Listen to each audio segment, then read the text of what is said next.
ब्रह्मांड ही सब कुछ है। समय, स्पेस और मैटर सब कुछ इसी में समाहित है। हमारी पृथ्वी इस ब्रह्मांड में चट्टान का घूमता हुआ एक कण भर है, जो हमारी मिल्की वे गैलेक्सी में मौजूद 200 अरब तारों में से एक का चक्कर काट रही है। ये विशाल संरचना 90 अरब प्रकाश वर्ष की दूरी में फैले आकाश गंगाओं के सागर में सिर्फ एक बूंद के समान है। ये हमारा घर है, हमारी पृथ्वी, सुख सुविधाओं से भरपूर एक आरामदायक ग्रह। एक बार रोजमर्रा के कामों को छोड़ आसमान को देखिए, क्या दिखाई देता है। आसमान में फैली एक विशाल काली चादर में टिमटिमाते हुए तारे कितने खूबसूरत लग रहे हैं। रात में हम जिन तारों को देख पाते हैं वो सब हमारी मिल्की वे गैलेक्सी के एक छोटे से पैच के तारे हैं। हमारी गैलेक्सी में हम यहाँ रहते हैं और रात के समय में हमें सिर्फ इस छोटी सी जगह के तारे दिखाई देते हैं। कितनी विशाल है हमारी गैलेक्सी, लेकिन क्या ब्रह्मांड के सापेक्ष में हमारी गैलेक्सी का कोई अस्तित्व है? नमस्कार दोस्तों, मैं हूं श्याम तोमर। स्वागत करता हूं आपका इस एपिसोड में, जिसमें हम ब्रह्मांड के आखिरी छोर तक का सफर करेंगे। तो अपनी सीट बेल्ट बांध लीजिए, क्योंकि हमारा ये सफर बहुत ही रोमांचक और खतरों से भरा होने वाला है। तो चलिए पृथ्वी की सतह से उड़ान भरते हैं और ब्रह्मांड के आखिरी छोर की ओर चलते हैं। जैसे जैसे हम पृथ्वी की सतह से ऊपर उठते जा रहे हैं, वैसे वैसे हमें पृथ्वी की सतह ब्लू स्फीयर की तरह दिखने लगी है। यह है इंटरनेशनल स्पेस स्टेशन, इंसानों द्वारा स्पेस में बनाई गई सबसे बड़ी चीज। ये 27,580 किलोमीटर प्रति घंटे की रफ्तार से पृथ्वी के चक्कर काट रहा है, जो कि पृथ्वी की सतह से लगभग 400 किलोमीटर ऊपर है, और ये 24 घंटे में लगभग 16 बार पृथ्वी के चारों ओर घूम जाता है। जैसे ही हम इंटरनेशनल स्पेस स्टेशन से और ऊपर जाते हैं, तो हमें इंसानों द्वारा बनाई गई कुछ और चीजें दिखाई देती हैं। सैटेलाइट्स। अंतरिक्ष में इंसानों द्वारा भेजी गई हजारों सैटेलाइट्स पृथ्वी का चक्कर काट रही हैं। सैटेलाइट्स का अंतरिक्ष में एक जाल सा बिछा हुआ है। चलिए और ऊपर चलते हैं। इतने ऊपर से पृथ्वी का नजारा तो देखिए, कितना खूबसूरत लग रहा है हमारा ये नीला ग्रह। हम पहुंच चुके हैं चांद के पास। हमसे पहले यहाँ पर 12 एस्ट्रोनॉट्स आ चुके हैं, जिनमें नील आर्मस्ट्रांग पहले व्यक्ति थे जो इसकी सतह पर उतरे थे, और उनके पैरों के निशान आज भी चांद की सतह पर देखे जा सकते हैं। चांद पर कोई वायुमंडल नहीं है, इस वजह से ये निशान सदियों तक ऐसे ही बने रहेंगे। हम अभी अपने घर से लगभग 4 लाख किलोमीटर दूर हैं, और चंद्रमा से हमारा ग्रह कुछ इस तरह का दिखाई देता है। ऐसा लग रहा है जैसे अंतरिक्ष में एक ब्लू मार्बल रखी हो। चांद की सतह एक बैटल फील्ड की तरह लग रही है, जिसने पिछले अरबों सालों से कॉमेट्स और एस्ट्रॉइड्स की मार को झेला है। चांद का कोई वायुमंडल नहीं है जो कि कॉमेट्स या एस्ट्रॉइड्स को स्पेस में ही जला दे। सौभाग्य से हमारी पृथ्वी का वायुमंडल है जो हमें स्पेस से आने वाले खतरों से बचाता है। चलिए अंतरिक्ष में एक लंबी छलांग लगाते हैं। ये है हमारे सौर मंडल का सबसे चमकीला ग्रह वीनस। इसको पृथ्वी की छोटी बहन बोला जाता है, क्योंकि ये पृथ्वी की ही तरह रॉकी प्लैनेट है, जिसकी ग्रेविटी लगभग पृथ्वी के ही समान है। लेकिन ये ग्रह एक नर्क की तरह है, क्योंकि इस पर होती है भयंकर बारिश, पानी की नहीं बल्कि एसिड की। इसके एटमॉस्फेयर में जो बादल दिखाई दे रहे हैं वो सल्फ्यूरिक एसिड के हैं। हमारे सौरमंडल में सिर्फ वीनस ही एकमात्र ऐसा ग्रह है जिस पर सबसे ज्यादा ग्रीन हाउस इफेक्ट होता है। सूर्य की गर्मी इस पर आती तो है, लेकिन वापस नहीं जा पाती, जिस वजह से हीट इसके एटमॉस्फेयर के अंदर ट्रैप होकर रह जाती है। यही कारण है कि शुक्र ग्रह हमारे सौरमंडल का सबसे गर्म ग्रह है, जिसका तापमान 465 डिग्री सेल्सियस है। इसकी सतह पर काफी मात्रा में ज्वालामुखी मौजूद हैं, जो इस ग्रह को और ज्यादा खतरनाक बनाते हैं। इस एंग्री प्लैनेट पर कुछ भी सरवाइव नहीं कर सकता। चलिए अपनी जर्नी को और आगे बढ़ाते हैं। यह है सूर्य के सबसे पास मौजूद ग्रह मरकरी। इस ग्रह की धरती हमारे चंद्रमा जैसी नजर आती है, जिस पर बड़े बड़े गड्ढे मौजूद हैं। इस ग्रह के दिन और रात के टेम्परेचर में बहुत ज्यादा डिफरेंस है। रात के समय में इसका तापमान -170 डिग्री सेल्सियस पहुंच जाता है, तो दिन के समय में 400 डिग्री सेल्सियस को भी पार कर जाता है। चलिए आगे बढ़ते हैं। यह है हमारा भगवान। यही है जो अपनी ऊर्जा से पृथ्वी पर जीवन को चला रहा है। अगर ये ना होता तो हम ना होते। पृथ्वी से लगभग 150 मिलियन किलोमीटर दूर मौजूद ये तारा इतना बड़ा है कि इसमें लाखों पृथ्वियां समा जाएं। सूर्य इतना भारी है कि इसकी ग्रेविटी पूरे सोलर सिस्टम को कंट्रोल कर रही है। इससे निकलने वाली लपटें इतनी बड़ी होती हैं कि सूर्य की सतह से हजारों किलोमीटर ऊपर तक चली जाती हैं। चलिए अपनी यात्रा को आगे बढ़ाते हैं। यह है पृथ्वी का सबसे नजदीकी ग्रह मंगल। इसकी धरती लाल है, इस वजह से इसे लाल ग्रह भी बोला जाता है। वैज्ञानिक मंगल ग्रह के बारे में जानने के लिए बड़े ही उत्सुक हैं, क्योंकि वैज्ञानिक कहीं ना कहीं ये अनुमान लगाते हैं कि मंगल ग्रह हमारा पास्ट है। वैज्ञानिक मानते हैं कि अतीत में मंगल की धरती पर जीवन फला फूला होगा। मंगल की धरती पर भी सागर मौजूद थे, नदियां मौजूद थीं, इसका खुद का एक एटमॉस्फेयर था। लेकिन आज ये ग्रह वीरान और बंजर पड़ा है। आज वैज्ञानिक इस ग्रह पर सूक्ष्म रूप में ही सही बैक्टीरिया के रूप में जीवन खोजने में जुटे हैं और वैज्ञानिक इस ग्रह पर भविष्य में बस्तियां बसाने की सोच रहे हैं। अगर हम मंगल पर आए हैं तो हम इसे कैसे मिस कर सकते हैं। यह है ओलंपस मॉन्स, एक प्राचीन ज्वालामुखी। मंगल की धरती पर ज्वालामुखी से बना ये पहाड़ पृथ्वी की सबसे ऊंची चोटी माउंट एवरेस्ट से भी लगभग 3 गुना ऊंचा है और ये हमारे सोलर सिस्टम की सबसे ऊंची चोटी है। अगर मंगल की धरती से हम अपने ग्रह पृथ्वी को देखें तो ये कुछ इस तरह की दिखाई देती है। अब आगे की यात्रा थोड़ी सी डरावनी होने वाली है, क्योंकि अब हम एस्ट्रॉयड बेल्ट में प्रवेश कर रहे हैं, जो कि मंगल और बृहस्पति ग्रह के बीच मौजूद है।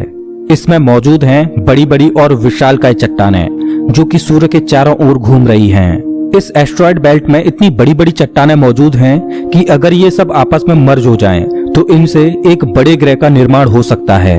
इस बेल्ट में इतने बड़े बड़े एस्ट्रॉयड्स मौजूद हैं कि इन पर एक बड़ा शहर बसाया जा सके। जैसा कि हम जानते हैं कि 4.5 बिलियन साल पहले हमारे सौर मंडल में ग्रह बने, लेकिन एस्ट्रॉयड बेल्ट में मौजूद ये मलबा जैसा का तैसा रह गया। एस्ट्रॉयड बेल्ट में मौजूद मलबा एक प्लैनेट बन सकता था, लेकिन एक बड़ी शक्ति ने इस मलबे को प्लैनेट नहीं बनने दिया और वो शक्ति थी जुपिटर। जुपिटर की हाई ग्रेविटी ने एस्ट्रॉयड बेल्ट के एस्ट्रॉयड्स को प्लैनेट नहीं बनने दिया। जुपिटर हमारे सोलर सिस्टम का सबसे बड़ा प्लैनेट है और इसके ढेर सारे चंद्रमा हैं। ये इतना बड़ा है कि हमारे सोलर सिस्टम के अन्य सभी प्लैनेट्स को मिलाकर भी इतना बड़ा ग्रह नहीं बनाया जा सकता। ये है जुपिटर का ग्रेट रेड स्पॉट। ये लाल धब्बा जुपिटर की सतह पर सदियों से चला आ रहा है। ये एक विशाल तूफान है। ये रेड स्पॉट इतना बड़ा है कि इसमें 3 पृथ्वियां आ जाएं। जुपिटर एक गैसीय प्लैनेट है, इस वजह से इसकी सतह पृथ्वी की तरह ठोस नहीं है। अगर आप जुपिटर की सतह पर उतरे तो आप इसकी सतह पर खड़े नहीं हो सकते, बल्कि सीधे इसके अंदर चले जाओगे। जुपिटर जितना वायलेंट और विनाशकारी है, वहीं इसके चंद्रमा जीवन के पनपने के लिए आइडियल साबित होते हैं। जुपिटर के दर्जनों चंद्रमाओं में से एक है यूरोपा, जो कि पूरी तरह बर्फ की मोटी चादर से ढका हुआ है। वैज्ञानिक मानते हैं कि यूरोपा की सतह पर जमी हुई बर्फ के नीचे पानी तरल रूप में मौजूद है। इस पर पानी का तरल रूप में होना जीवन के होने की संभावनाओं को बढ़ा देता है। हमारे सोलर सिस्टम में बृहस्पति ग्रह के चंद्रमा यूरोपा पर वैज्ञानिक जीवन होने की प्रबल संभावनाएं जताते हैं। हमारा अगला पड़ाव है हमारे सौर मंडल का सबसे खूबसूरत प्लैनेट सैटर्न।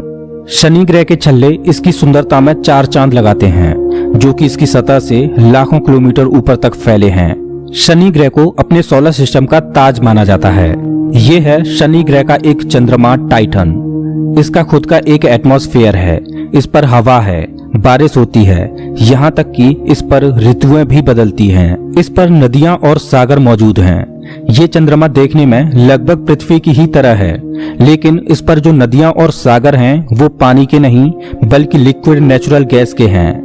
अगर हम किसी भी तरह इस नेचुरल गैस को पृथ्वी पर ला पाएं, तो ये इतनी ज्यादा है कि हजारों सालों तक ये हमारे शहरों को रोशन कर सकती है। वैज्ञानिक अनुमान लगाते हैं कि अरबों साल बाद जब सूर्य गर्माने लगेगा और एक रेड जाइंट बन जाएगा, तब टाइटन हैबिटेबल जोन में होगा। उस समय टाइटन पर पृथ्वी जैसी परिस्थितियां मौजूद होंगी। इस वजह से वैज्ञानिक टाइटन को भविष्य की पृथ्वी मानते हैं। अभी हम अपने घर से इतने दूर आ चुके हैं कि यहाँ से हमारी पृथ्वी एक डॉट की तरह दिखाई देती है। अब जैसे जैसे हम अंतरिक्ष की गहराई में और आगे बढ़ते जाएंगे, वैसे वैसे पृथ्वी हमारी आंखों से ओझल होती जाएगी। हमारा अगला पड़ाव है यूरेनस। प्राचीन समय में यूरेनस और नेपच्यून के बारे में कोई भी जानकारी नहीं थी, जब तक कि टेलीस्कोप का आविष्कार नहीं हुआ। हमारी सौर व्यवस्था का सबसे आखिरी प्लैनेट है नेपच्यून।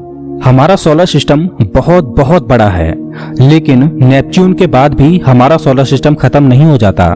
अपने सोलर सिस्टम की गहराई में हम आगे बढ़ते हैं तो हम पहुंच जाते हैं कुइपर बेल्ट में, जो पिछली एस्ट्रॉयड बेल्ट से 20 गुना चौड़ी और 200 गुना ज्यादा फैली है। ग्रहों की लिस्ट से बेदखल किया जाने वाला प्लूटो भी इसी कुइपर बेल्ट का सदस्य है। कुइपर बेल्ट में एस्ट्रॉयड बेल्ट से भी ज्यादा बड़े बड़े ऑब्जेक्ट्स मौजूद हैं, जिनकी खुद की ग्रेविटी की वजह से इनके चंद्रमा भी हैं। चलिए कुइपर बेल्ट को पार करके आगे चलते हैं।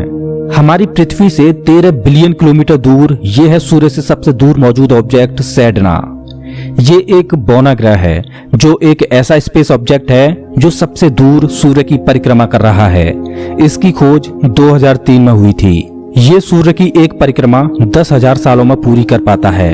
चलिए अब अपने सोलर सिस्टम से बाहर का रुख करते हैं। अभी हम इंटरस्टेलर स्पेस में प्रवेश कर चुके हैं। देखिए देखिए, अंतरिक्ष की गहराई में ये क्या ट्रेवल कर रहा है। ओह, ये तो वॉयेजर 1 स्पेसक्राफ्ट है। यही तो इकलौता स्पेसक्राफ्ट है जो कि इंसानों द्वारा बनाई गई सबसे दूर मौजूद चीज है। ये पृथ्वी से अब तक 19 अरब किलोमीटर दूर जा चुका है। इस स्पेसक्राफ्ट ने अंतरिक्ष के काफी सवालों से पर्दा उठाया है। ये बंदूक से निकली बुलेट से भी 20 गुना तेज ट्रेवल कर रहा है। चलिए अपनी यात्रा को और आगे बढ़ाते हैं। अभी हम अपने सोलर सिस्टम की हदों से इतने दूर आ चुके हैं कि यहाँ से हमारा सूर्य एक आम तारे की तरह दिखाई दे रहा है, लेकिन इतनी दूर से भी इसकी ग्रेविटी को महसूस किया जा सकता है क्योंकि अरबों की संख्या में यहाँ पर कॉमेट्स को देखा जा सकता है जो सूर्य की ग्रेविटी से बंधे हुए हैं। इन कॉमेट्स में इतना ज्यादा पानी है कि अगर ये सब इकट्ठे हो जाएं, तो ये पृथ्वी से भी ज्यादा बड़े और गहरे सागरों को भर दें। वैज्ञानिक मानते हैं कि पृथ्वी पर ज्यादातर पानी कॉमेट्स के द्वारा ही आया है। पेंसपर्मिया थ्योरी के अनुसार पृथ्वी पर जीवन कॉमेट्स के द्वारा ही धरती पर आया। अंतरिक्ष में तैर रही इन छोटी छोटी बर्फीली चट्टानों में जीवन सूक्ष्म रूप में बैक्टीरिया की फॉर्म में मौजूद हो सकता है। कॉमेट्स का एक विशाल बादल हमारे सौर मंडल को घेरे हुए है, जिसे ऑर्ट क्लाउड बोला जाता है। ऐसा माना जाता है कि ये ऑर्ट क्लाउड हमारे सौर मंडल की ग्रेविटी की आखिरी सीमाओं पर है। इसके बाद सूरज की ग्रेविटी कमजोर पड़ने लगती है, जिस वजह से इसके बाद सूरज का खिंचाव बहुत कम रह जाता है। अब यहाँ से आगे की यात्रा एक अननोन और रहस्यमयी स्पेस में होगी, जहाँ घुप अंधेरा है। यहाँ इतना अंधेरा है कि हम अपनी आंखों से भी कुछ भी नहीं देख पाएंगे।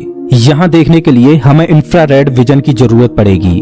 हम अपनी पृथ्वी से बहुत बहुत बहुत दूर आ चुके हैं, लेकिन ब्रह्मांड के सापेक्ष में ये हमारा एक मामूली सा स्टेप है। यहाँ से हमें चारों ओर अरबों तारे दिखाई दे रहे हैं, लेकिन अभी हम सबसे नजदीकी तारामंडल की ओर बढ़ रहे हैं। ये है हमारा पड़ोसी सोलर सिस्टम। ये हमसे इतना दूर है कि हमारे सूर्य के प्रकाश को इस तारामंडल तक पहुंचने में 4.3 सालों का वक्त लगता है। इस तारामंडल का नाम है अल्फा सेंटोरी। इस तारामंडल में 3 तारों का समूह है, जिनमें अल्फा सेंटोरी ए और अल्फा सेंटोरी बी तारे आपस में बाइनरी स्टार सिस्टम के तहत जुड़े हुए हैं। इस तारामंडल में प्रोक्सिमा सेंटोरी बी नामक ग्रह मौजूद है, जो पृथ्वी की ही तरह हैबिटेबल जोन में है और इस ग्रह पर एलियन लाइफ मौजूद हो सकती है। चलिए अपनी यात्रा को आगे बढ़ाते हैं। पृथ्वी से हम 10 प्रकाश वर्ष दूर आ चुके हैं और हमारे सामने ये एक बेबी स्टार है, जिसने अभी अपना जीवन शुरू ही किया है और इस तारामंडल में अभी ग्रहों का जन्म होना बाकी है। हो सकता है कि इस तारामंडल में किसी ऐसे ग्रह का जन्म हो जाए जो हमारी पृथ्वी की ही तरह जीवन को धारण करने योग्य हो, लेकिन अभी इसमें अरबों सालों का वक्त लगेगा। वेल, अपनी यात्रा को आगे बढ़ाते हैं। अभी हम पृथ्वी से 20 प्रकाश वर्ष दूर आ चुके हैं और अभी हम ऐसे तारामंडल से होकर गुजर रहे हैं जिसका जन्म हमारे सोलर सिस्टम के साथ ही हुआ था।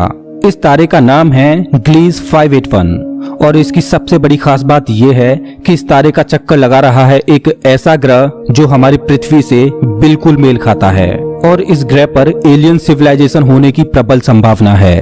वैसे तो हमारी मिल्की वे गैलेक्सी में अरबों तारे हैं, जिनकी यात्रा करना तो दूर, उनको पूरे जीवन काल में गिनना भी संभव नहीं है। तो चलिए अपनी यात्रा को आगे बढ़ाते हुए मिल्की वे गैलेक्सी से बाहर निकलते हैं। ये है हमारी मिल्की वे गैलेक्सी, जो अरबों तारों का घर है, जिनमें से हमारा सूर्य भी एक है। ये गैलेक्सी इतनी विशाल है कि अगर इसके एक छोर से प्रकाश ट्रेवल करे तो लाइट को भी इसके एक छोर से दूसरे छोर तक पहुंचने में 1,05,700 सालों का समय लगेगा। लेकिन ब्रह्मांड में मौजूद बड़ी बड़ी विशालकाय गैलेक्सियों के सामने हमारी गैलेक्सी कुछ भी नहीं। यूनिवर्स में मिल्की वे से भी कई गुना बड़ी गैलेक्सियां मौजूद हैं। तो चलिए अपने सोलर सिस्टम और अपनी गैलेक्सी को पीछे छोड़ते हुए इंटर गैलेक्टिक स्पेस में प्रवेश करते हैं। इंटर गैलेक्टिक स्पेस में प्रवेश करके हमें दूर दूर तक अरबों गैलेक्सियां दिखाई दे रही हैं, लेकिन ये सभी गैलेक्सियां झुंड में हैं और ये है हमारी गैलेक्सियों का झुंड, जिसमें हमारी गैलेक्सी मिल्की वे और अन्य पड़ोसी गैलेक्सियां मौजूद हैं। गैलेक्सियों के इस छोटे से झुंड को लोकल ग्रुप बोला जाता है। गैलेक्सियों का ये लोकल ग्रुप 10 मिलियन प्रकाश वर्ष में फैला हुआ है। जैसे जैसे हम अपनी यात्रा को आगे बढ़ाते जा रहे हैं, वैसे वैसे हमें अन्य गैलेक्सियों के झुंड दिखाई देते जा रहे हैं और उनमें भी हमारे लोकल ग्रुप की तरह गैलेक्सियां मौजूद हैं। गैलेक्सियों के कई लोकल ग्रुप्स को मिलाकर एक सुपर क्लस्टर बनता है। अभी हमारे सामने जो मौजूद है वो है वर्गो सुपर क्लस्टर। इसी वर्गो सुपर क्लस्टर में हमारी गैलेक्सियों का लोकल ग्रुप भी शामिल है और हमारी गैलेक्सियों का लोकल ग्रुप इस छोटे से पैच में है। अभी हम अपने घर से इतने दूर आ चुके हैं कि यहाँ से हम अपने सूर्य को तो छोड़ो, यहाँ तक कि अपनी गैलेक्सी को भी छोड़ो, हमारी गैलेक्सियों का लोकल ग्रुप ही एक छोटे से पैच के समान दिखाई दे रहा है। कितना विशाल है ना वर्गो सुपर क्लस्टर। इस वर्गो सुपर क्लस्टर में 100 से ज्यादा गैलेक्सियों के लोकल ग्रुप शामिल हैं और ये 110 मिलियन प्रकाश वर्ष में फैला हुआ है। चलिए अपनी यात्रा को और आगे बढ़ाते हैं। अरे ये क्या, जैसे जैसे हम आगे बढ़ते जा रहे हैं वैसे वैसे हमें वर्गो सुपर क्लस्टर जैसे अनगिनत सुपर क्लस्टर्स दिखाई दे रहे हैं। इस सुपर क्लस्टर्स के समूह को नाम दिया गया है लेनियाकेया सुपर क्लस्टर और हमारा वर्गो सुपर क्लस्टर यहाँ पर है, एक छोटे से पैच के समान, जिसमें हमारी गैलेक्सियों का लोकल ग्रुप एक डॉट की तरह भी दिखाई नहीं दे रहा। ये लेनियाकेया सुपर क्लस्टर 520 मिलियन प्रकाश वर्ष में फैला हुआ है, जिसमें लाखों वर्गो सुपर क्लस्टर्स जैसे सुपर क्लस्टर्स मौजूद हैं। चलिए अपनी यात्रा को और आगे बढ़ाते हैं। जैसे जैसे हम आगे बढ़ते जा रहे हैं वैसे वैसे लेनियाकेया सुपर क्लस्टर भी छोटा होता जा रहा है और इतनी दूर से देखने पर लेनियाकेया सुपर क्लस्टर भी एक छोटे से पैच की तरह दिखाई दे रहा है। ओह माय गॉड, मेरा तो दिमाग ही घूम गया। खैर अपनी यात्रा को और आगे बढ़ाते हैं। यह है हमारा ऑब्जर्वेबल यूनिवर्स, जिसमें हमारा लेनियाकेया सुपर क्लस्टर एक छोटे से डॉट की तरह मौजूद है। लेकिन क्या यही हमारी यात्रा खत्म हो जाती है? क्या इतना ही बड़ा है ब्रह्मांड? जैसा कि मैंने अभी बोला, यह है ऑब्जर्वेबल यूनिवर्स यानी ज्ञात ब्रह्मांड। ब्रह्मांड के बारे में हम जो भी जानते हैं वो केवल यहीं तक जानते हैं। हो सकता है कि ब्रह्मांड का विस्तार आगे भी हो जो अनंत तक चलता जा रहा हो, लेकिन वहां से हम तक कोई प्रकाश ही नहीं पहुंच पा रहा हो जिससे हमें ऑब्जर्वेबल यूनिवर्स के बाहर का भी पता चल सके। वैज्ञानिक ये भी अनुमान लगाते हैं कि हो सकता है कि हमारे यूनिवर्स जैसे असंख्य यूनिवर्स और मौजूद हो सकते हैं, जिनमें हमारा ये ब्रह्मांड एक विशाल सागर में एक छोटी सी बूंद के समान हो। खैर मल्टीवर्स यानी एक से ज्यादा ब्रह्मांडों का अस्तित्व है कि नहीं ये कोई नहीं जानता और ना ही हमारे पास मल्टीवर्स यानी महाब्रह्मांड के कोई सबूत हैं। लेकिन ये तो तय है कि ऑब्जर्वेबल यूनिवर्स ही ब्रह्मांड का अंत नहीं हो सकता, इसके बाहर भी कुछ न कुछ मौजूद है जिसका हमें कोई भी ज्ञान नहीं। लेकिन वो क्या हो सकता है? हो सकता है कि हमारा ऑब्जर्वेबल यूनिवर्स भी महाब्रह्मांड में एक छोटे से पैच के समान हो। दोस्तों आपकी